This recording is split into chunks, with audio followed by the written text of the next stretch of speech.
जय हिंद दोस्तों। आज हम लोग पढ़ेंगे भारत की गंगा नदी तंत्र के बारे में।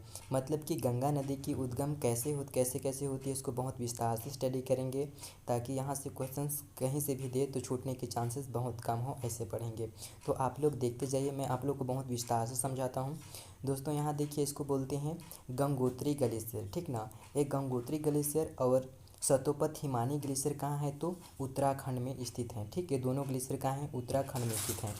तो एक गंगोत्री ग्लेशियर से एक नदी की उद्गम होती है जिसको बोलते हैं भागीरथी नदी, है ना। ये जो ब्लैक कलर की है क्या है, भागीरथी नदी।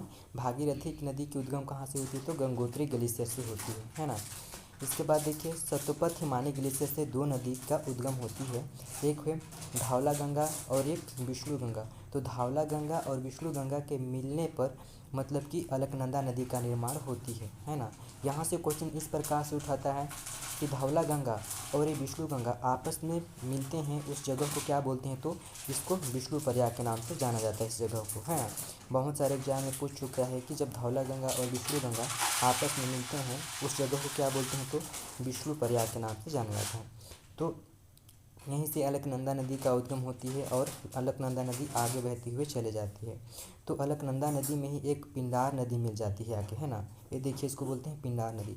तो पिंडार नदी और अलकनंदा नदी आपस में मिलते हैं, उस जगह को क्या बोलते हैं तो कर्णप्रयाग बोलते हैं, है ना। ये देखिए कर्णप्रयाग।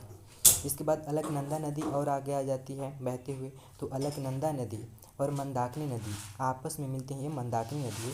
मंदाकिनी नदी और अलकनंदा नदी आपस में मिलते हैं, उस जगह को क्या बोलते हैं रुद्रप्रयाग। ठीक, क्या बोलते हैं रुद्रप्रयाग।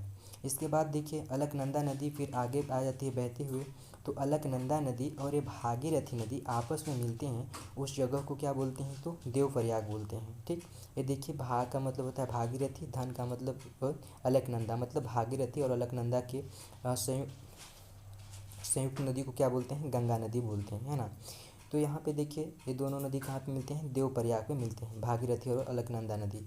एग्जाम में बहुत बार पूछा है कि भागीरथी नदी और अलकनंदा नदी आपस में मिलते हैं, उस जगह को क्या बोला जाता है तो देवप्रयाग बोला जाता है। तो यहीं से एक गंगा नदी का उद्गम होती है। बहुत सारे स्टूडेंट लोग कंफ्यूज में रहते हैं कि गंगा नदी डायरेक्ट निकलती है किसी ग्लेशियर से, तो किसी ग्लेशियर से नहीं निकलती है। इन्हीं दो नदियों के मिलने पर गंगा नदी का निर्माण होती है ना। तो गंगा नदी अपना जल कहाँ गिराती है पूछता है, तो गंगा नदी अपना जल हरिद्वार के मैदानों पे अपना जल गिराती है। ओके दोस्तों, तो आई होप फ्रेंड्स आप लोग के बहुत अच्छे से समझ आ गया होगा, और नहीं आया होगा तो आप लोग फिर इसको वाचिंग कर सकते हो। मैंने नेक्स्ट वीडियो में बताऊंगा गंगा नदी की सहायक नदियों के बारे में, दाहिने और बाएं साइड से आकर मिलने वाले सहायक नदियों को बहुत विस्तार से स्टडी कराऊंगा। तो दोस्तों, अगर आप लोग चैनल पहली बार होंगे तो चैनल को सब्सक्राइब कर दीजिए। ओके, धन्यवाद।